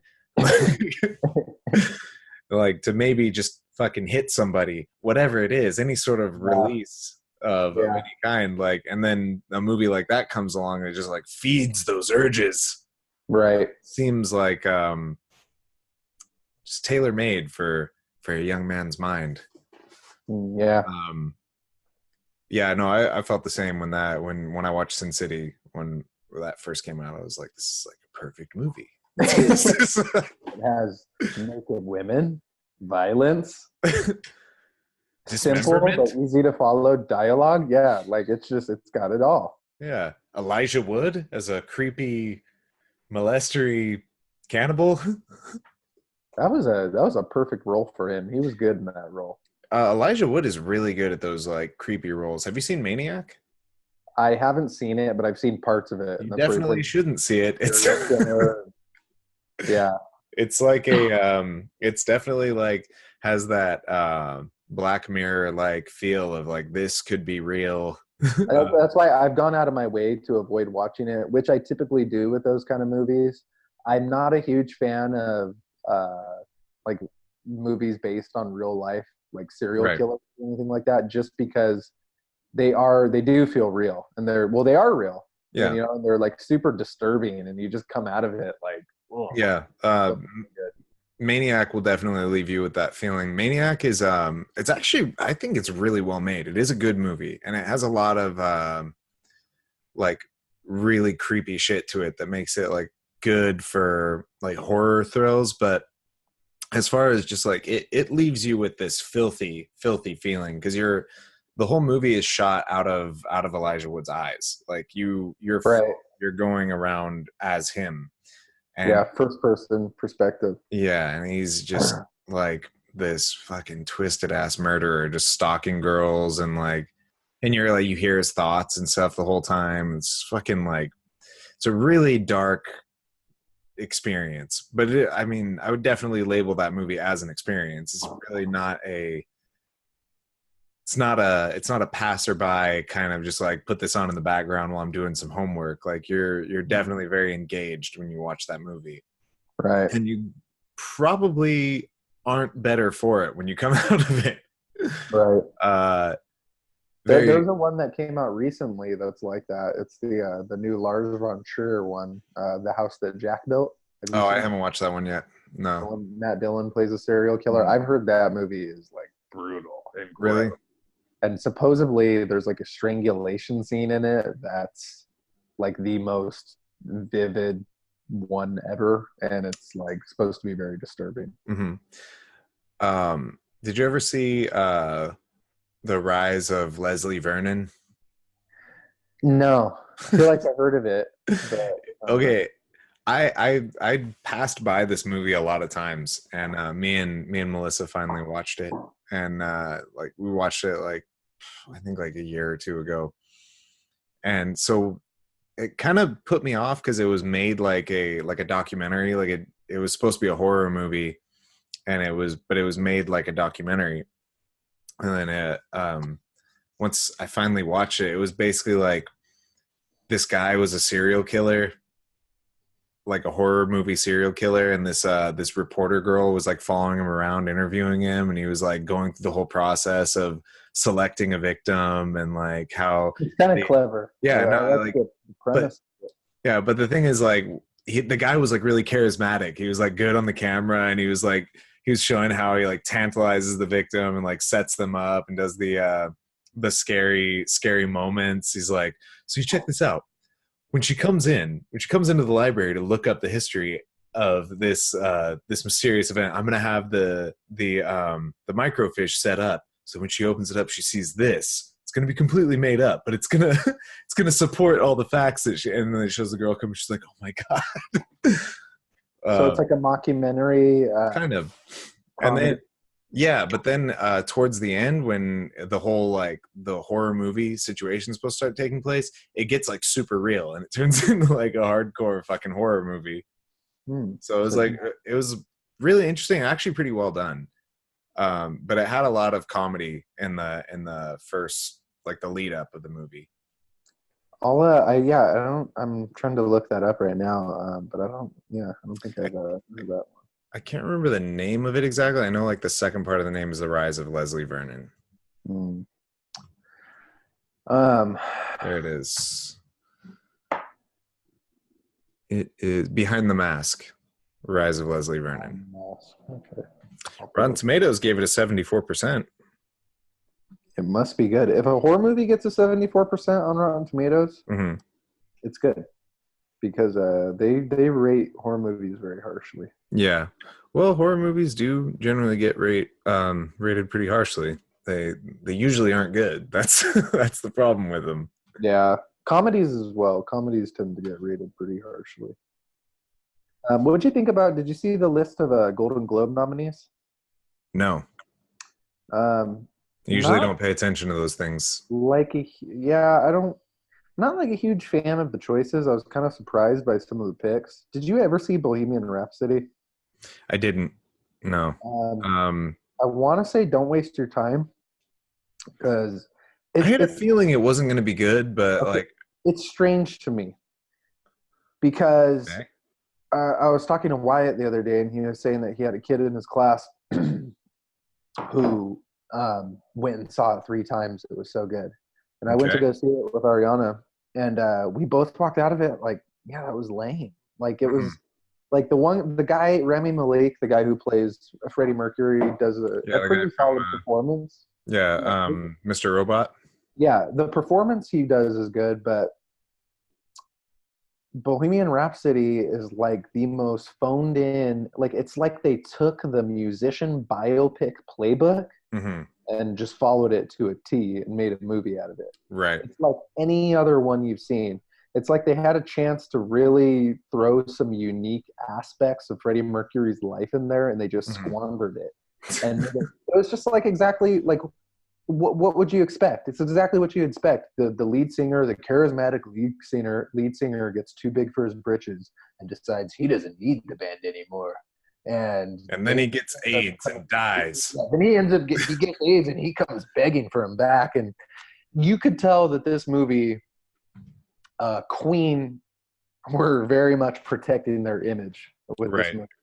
Because really, if you look up a lot of the there's a lot of contradicting facts about that in real life, where like Freddie Mercury actually wasn't the first one to do a solo album. It was the drummer.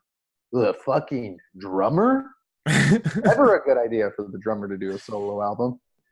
It's just gonna be all drumming. We're just that's all it's gonna be. A whole album. It was just very corny, very obvious.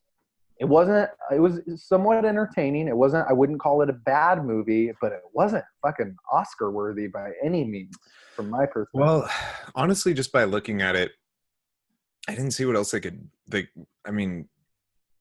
sure, they could do a good, entertaining biographical movie, but it also didn't seem like there was really anything for them to make that movie about. You know, I mean, like you said, just followed a formula.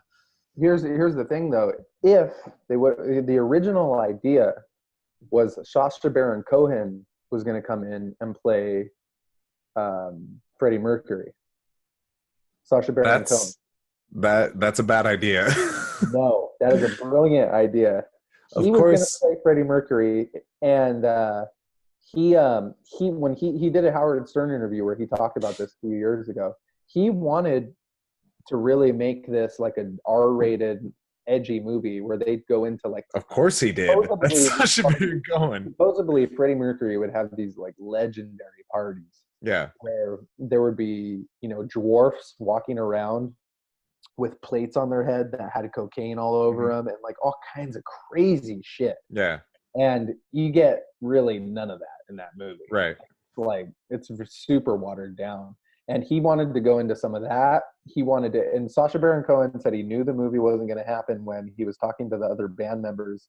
And their idea was, one of their original idea was to have Freddie Mercury die about halfway through, and then kind of chronicle Have the rest of the movie about the drum solo. Sacha Baron Cohen was like, no, what are you guys fucking crazy? That's not going to work.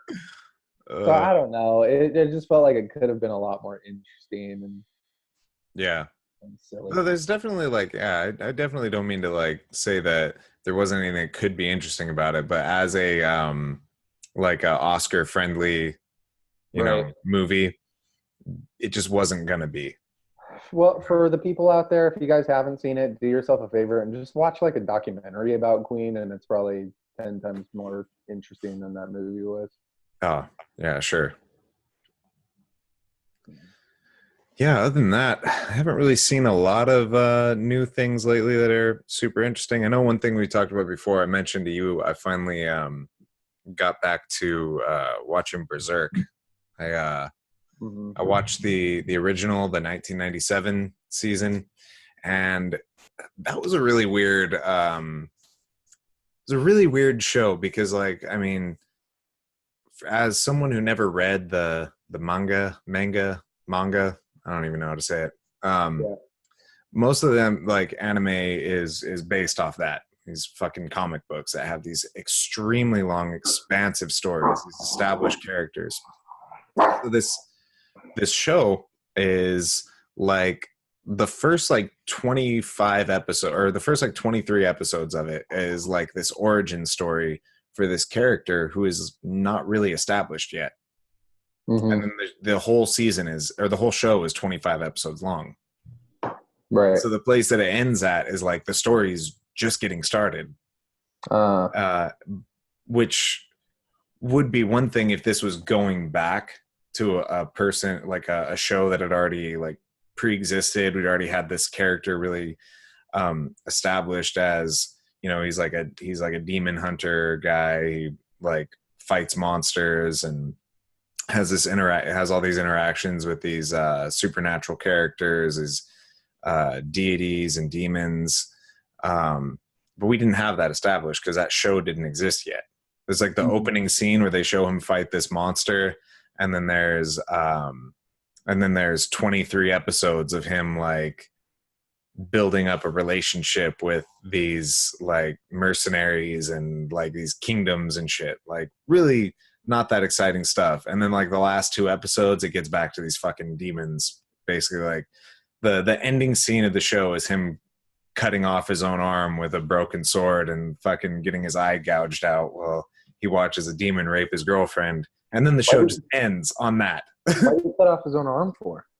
It was like he was trying to save the girl, and then this big fucking monster that they're all being fed to bites his arm, and he just like can't get free, and so he just chops his arm off, just like hacks it off with like this broken ass fucking sword.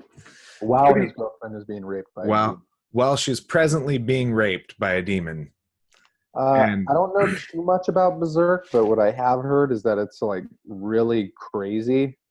Like it is like, I mean, the whole original season is it's like just this medieval story. It's all like wars and stuff and politics and kings and queens and peasants and shit. And then like in the last like 2 or 3 episodes, the actual story of like the character comes together, like what the more expanded version of the like the comics and everything is about this character Guts, the main character with the big ass sword and shit.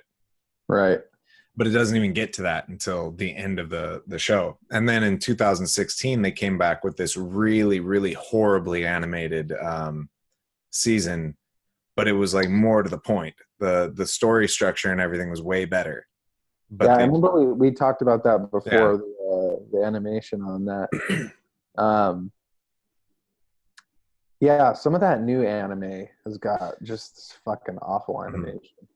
Well, yeah, it's just like it's this 3D CGI woven with a little bit of 2D. Like they got a lot better in the second season. There's a 2017 season too that they did where they had a lot more of the 2D animation and the CGI 3D shit was a lot more seamless. It didn't look as fucking trashy as it did the first one.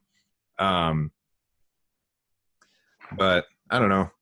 I would just really rather they just kept it as like just a regular drawn or 2D anime. Yeah, I'm definitely a sucker for the 2D style. I'm not a fan of I would rather just see either 3D or 2D.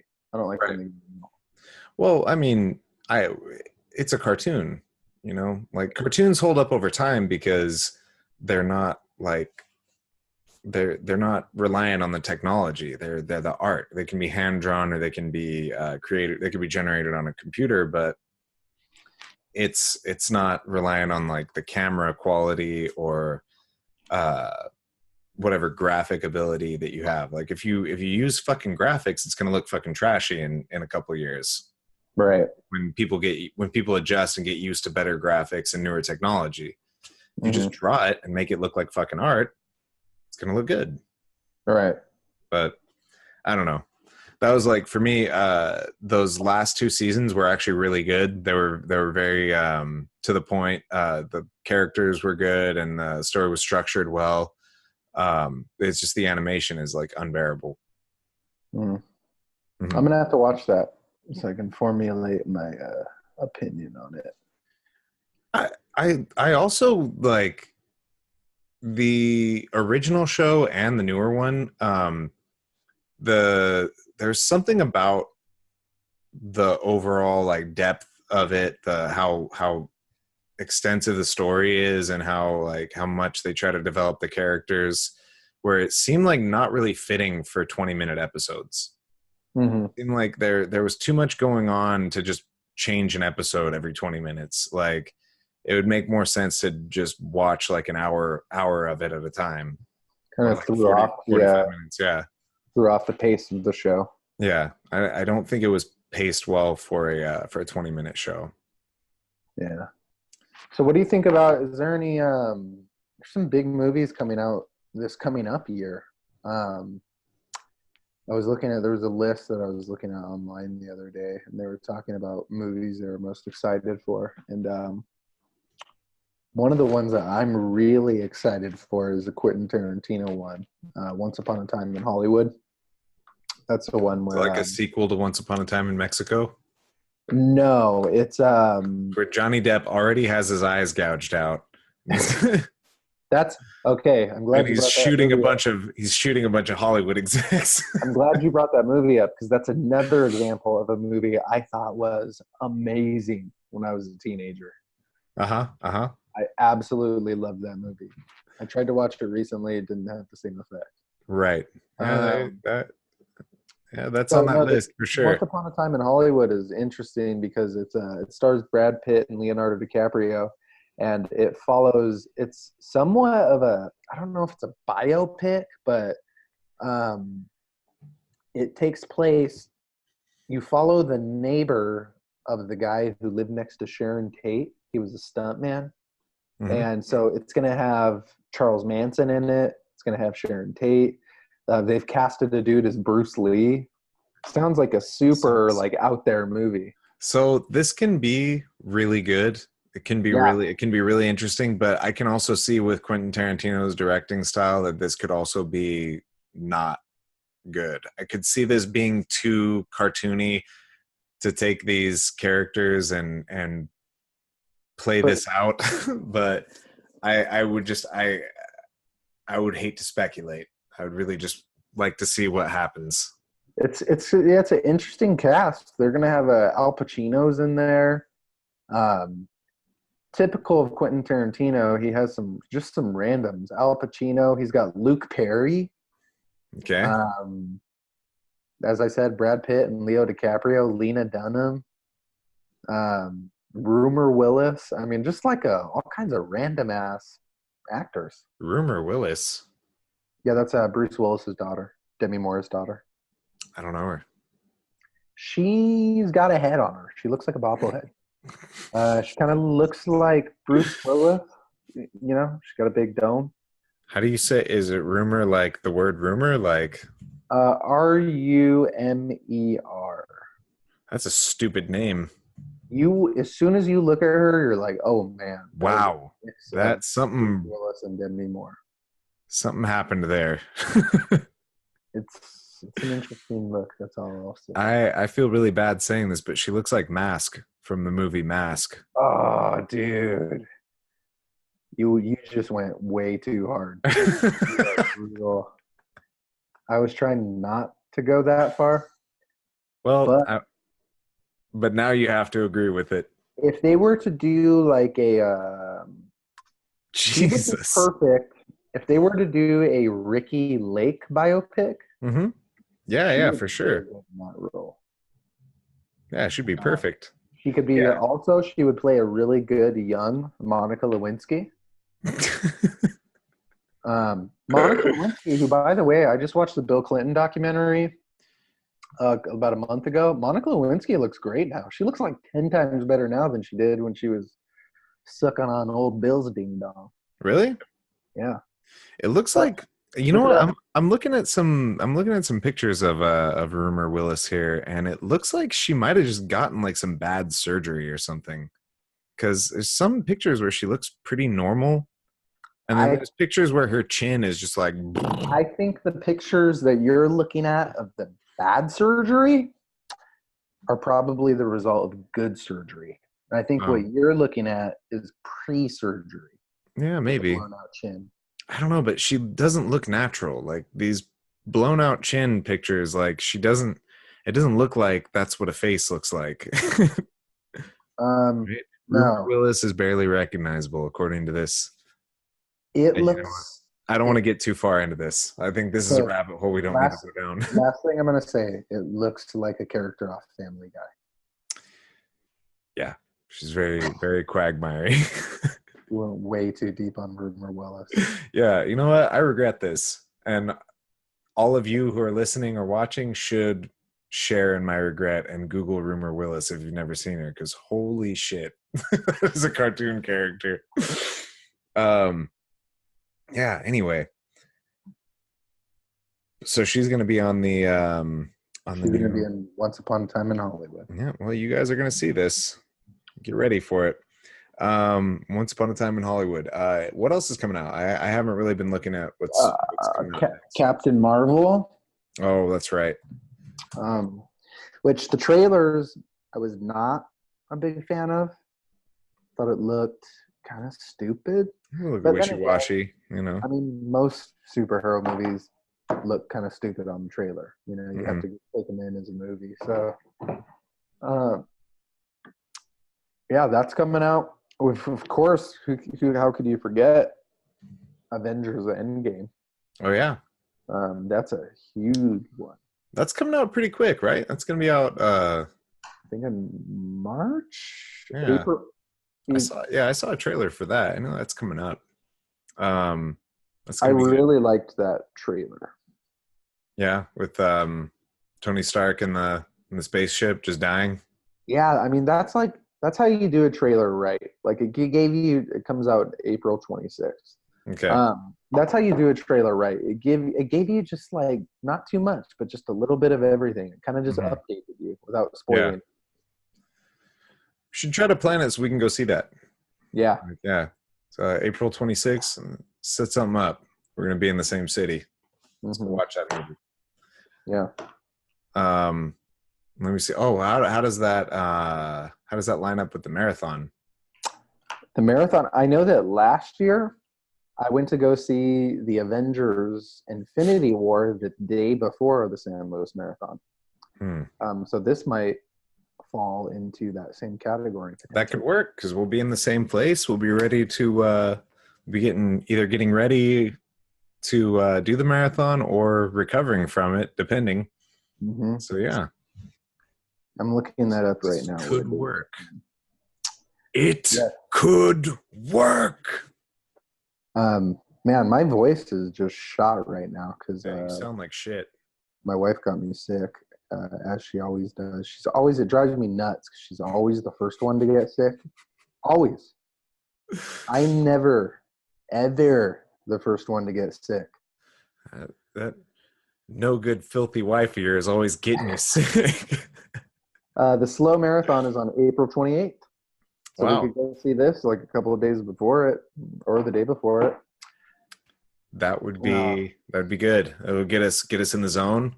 We'll be showing up. Hey, we'll be showing up to the premiere of the superhero movies with our superhero bodies all intact, all ready for the marathon. People will be like, "Whoa, are these the stars?" I'm afraid not, guys. But is this the father of? Are these the collective fathers of? Are these the collective fathers of Captain America? Yes. We'll be like, yes, we are. Yeah. They took DNA from both of us when they made him. Created him. In the laboratory. Yeah. No, that's going to be good. We're going to be completely shredded. I'm going to have not even like a 6-pack. I'm going to have like an extra ab. I'm going to have like a 7-pack. What's weird is last year when I was preparing for the marathon, I didn't really lose any weight. I remember we talked about it because you were eating like a fucking pig. Yeah, I ate a lot. I was always hungry. I mean, I think it was even more so for if I was like a skinnier dude going into it, somebody who was like sub 170, my appetite probably wouldn't have been so crazy. But I think because I went into it with so much, not in general muscle on my frame, but more than an average runner, definitely. Well, you were never ever built like a marathon runner. No. In that training camp where you built like a marathon runner. No. I was definitely built more for like fast twitch activities. Yeah, and lifting and things like that. Like you were big, man. You're muscular, but you weren't like, I mean, some people are marathon runners and they don't even look fit. They just have like a gut and stuff. Right. No, you're built for other athletic things. I look like Huzamar Polharis. Right. There you go. Let's say that. Hey, why stop there? You look like Paulo Costa. I did. Yeah, that's a perfect comparison. That's kind of how you guys were like just matching. Yeah. You guys could have taken your shirts off and covered up your faces. No one would know who was who. People often mistake me for Yoel Romero. I'll just be walking around and I'll have dudes come up to me and they're like, "Hey, man, I saw your traps. I saw your traps from like a mile away. Like, I sprinted over here and I was like, I saw your traps and I fell to my knees. I thought I saw the traps of God were shining down on me. I sprinted here. I had to get Yoel's autograph. I'm a big fan of your work. And I got to let him know. I got to let him down softly. You're not talking to Yoel. I'm just little Matt Lovato. Just little. I'm just a guy trying to take my daily walk. All right. Just trying to do my cleans and take my walk. Yeah. But yeah, no, I think I consumed a shitload of calories. So I actually plan on trying to lose some weight, legitimately trying to lose some weight prior to the run this year, just so I don't have as much on my frame. Right. I'm definitely probably going to be dropping weight for this. I'm already dropping weight. That was part of the deal why I've been running so much lately is I'm trying to get my weight down. Yeah. Too fat right now. It feels good to feel lean. Yeah. Oh, I always feel better when I'm lean. Yeah. But yeah, so all that for sure. And yeah, I remember we talked about it the last time. You said you told me you were intentionally keeping yourself you were keeping your weight on though. So like you didn't want to Yeah, I was. Or you made it 'cause sound that way. Anyway. I didn't want to like whittle down, you know. But in retrospect, it's like I kind of just wish maybe I should whittle down a little bit if I want to perform better on the marathon. It's like, who cares? You know, it's only going to take me. It's not going to take me long to get back that muscle that I would inevitably lose. So it doesn't really matter that much. I gotta get some fucking new running shoes, dude. I'm running the same shoes I've had for like 5 years, and I just noticed when I was on these last few runs, like my feet were so damaged just from running. Like I did I told you I did 23 miles in 3 days. Yeah. Just to finish off the year, and fuck, dude, my feet were so damaged from that. I haven't run since the 31st. So today was my first run because I just needed to recover. Like, so I definitely have to get like some, I don't know, like something new, something sexy, something sleek, like for sure, like some Brookses or something. I don't know, something that's gonna really pop. That's what I ran in last year, and then the time before that I did Asics. I like Asics. I have a pair of Asics, but they're like super old. They're falling apart. Like the pinky toe is coming out of one of them. I don't even know how that breaches the surface. I've got some old pairs that do that too. Asics, Brooks, those are all good. I would just go online and look at I have a pair of Newtons, but I feel like those are more like sprinting shoes. They have like a bar across the toe line. I think and they're might be it could be hiking too. That might be like a rock shield, maybe. No, like across the not the toe line, like the ball of your foot. There's like on the sole. There's like a bar that goes across. So no, I think that definitely is a sprinting shoe. Yeah, so it's it like grips when you're pressing off. So but the soles are really thin. They're super super light. There's like no support. Like you do not want to run in those for long distances or anything. Those are nice for like sprinting down a track and back, but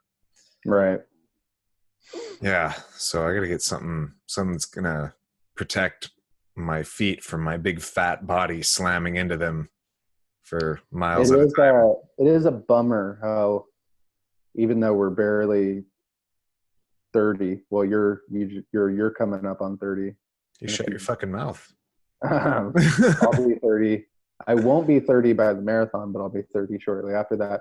But it is shitty how less resilient your body becomes in such a short amount of time. Oh yeah. And I can only imagine how it's going to feel when we're 40. It's going to fucking suck. Yeah. No, I mean, I've already resigned myself to the fact that I'm going to be crippled in like 2 years. So I'm getting all the marathons and everything in that I can right now. So yeah, and especially for you, have you still been training at all or no? I haven't been doing much. I'm just keeping in shape, mostly just working out and dieting, and go like around the park when I'm running. I'll stop and do like some shadow boxing and shit. But I'm not doing any real training. Yeah. Definitely, I want to get back into it, but we'll see. Like, I gotta figure some things out. Right. Yeah.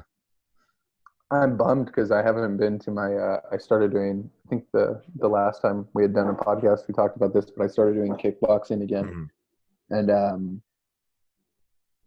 haven't been able to go lately because my schedule at work kind of switched around a little. So I don't know if I'm gonna be able to. But I finally felt like I was starting to get into my groove again. Right. Get light on my feet and kind of get some snap back, but. See, I'm just that's more or less what I'm doing, was trying not to lose that, like just kind of keeping my flow, so that when I do jump back in, however I go about that, then I'm not going to be like way out of my element, feeling like really stiff and have my timing and range off, all those things that like you have to sandpaper those down. And Well, you know what I noticed got the shittiest for me. My reaction time when I went back to kickboxing was awful. Right. Like, even just parrying basic punches, it had been so long since I'd done that. And I was just fucking horrible at it. And I finally started to get my timing back and get a little rhythm going. But physically I felt good when I went back. Like my conditioning felt great and everything like that. But just that's the first thing that definitely goes. It's just forgetting what it feels like to actually have a punch thrown at you. You know? Yeah, sometimes it really like throws you off when you actually get hit for the first time in a while. It's like, oh yeah, that kind of hurts. Yeah. There's a little shock. My system just happened. Yeah. But yeah, I mean, I had this funny story that I wanted to tell you. It was the last kickboxing class I went to, so it was probably like 3 weeks ago. And it was like I said, I finally felt like I was starting to get my flow back. And we have to do these, partner drills with like the Muay Thai pads and the kicking shield and all that stuff. And there was a girl in class who was having to hold the shield for me. And, like most of the people in the class are girls and younger guys. So I can't really go. It's not like when we used to hit the pads. Like I can't really go full force. And I was doing this kick shield and I was going maybe like, 50, 60%. And I started to ramp it up a little, but it wasn't anything crazy. But I could just see this girl's face every time I would kick the shield, like her whole body would rattle. Bad. And I was like, shit, like they need to get somebody else in here to hold this pad. I feel bad for this girl. And somebody with some girth to hold that pad. Yeah, because somebody with some weight on them. And she gets done holding the pad, and then she looks at me. She was like, "You kick so hard, I almost vomited every time you kick the pad." I just thought that was like the funniest sentence I'd ever heard. Like so that whole time I was like, I could see her rattling. That was her trying to hold her vomit in as I kicked the body pad. Which I just thought was hilarious. You're just jangling up all of her internal juices. Yeah. It's pretty funny. You have a gang building up behind you. Yeah, if you guys are hearing this beautiful ambiance I have going, it is my pack of pugs behind me who just love to bark at basically everything. They bark at everything. I love how they're all just hanging along the couch. They look like like panthers on a tree in Africa, like just hanging from the branches. That's basically what they are. Yeah, very dangerous animals. It's funny how like you start to just identify different aspects about the pug.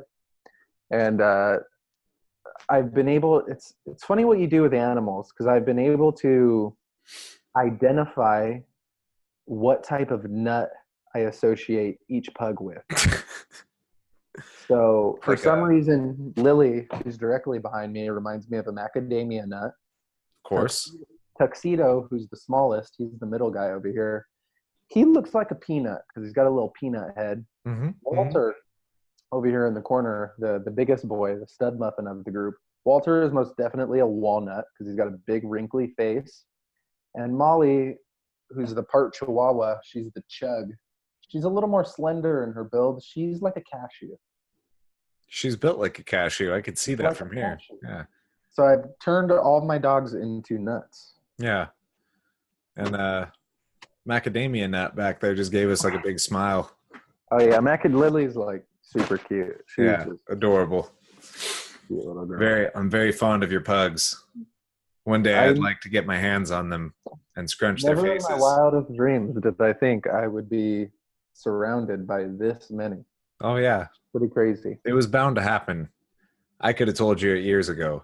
Someday you were gonna have just a society of pugs all around you. You would be the mayor of a town of pugs. Yes. Yeah. It's beautiful. Well, that was the sigh in the well that signifies we're reaching the end of this podcast. When I start talking about what type of nuts I identify my pugs as, we probably ran out of shit to talk about for today. And then I start talking about what kind of pugs I identify my nuts as. I feel like the last 20 minutes of our conversation there turned into very middle-aged man talk. I'm Well, I want generally. to get going and start running again, but my feet hurt. Oh, look at my dog. It looks like a peanut. Well, dude, we crossed over into middle age over the course of this podcast.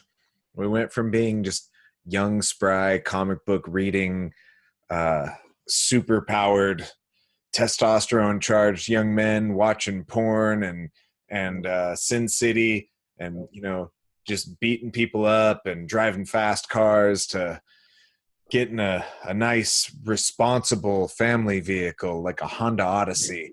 And then, We started this podcast making fun of Patrick Wilson.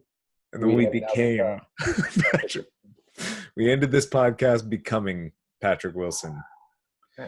Yeah. Well, once again, thanks for joining us, guys. Give us a like and follow. Yes. Back and Bone Show, Instagram, Facebook, YouTube, do it all. We love you guys. Bye.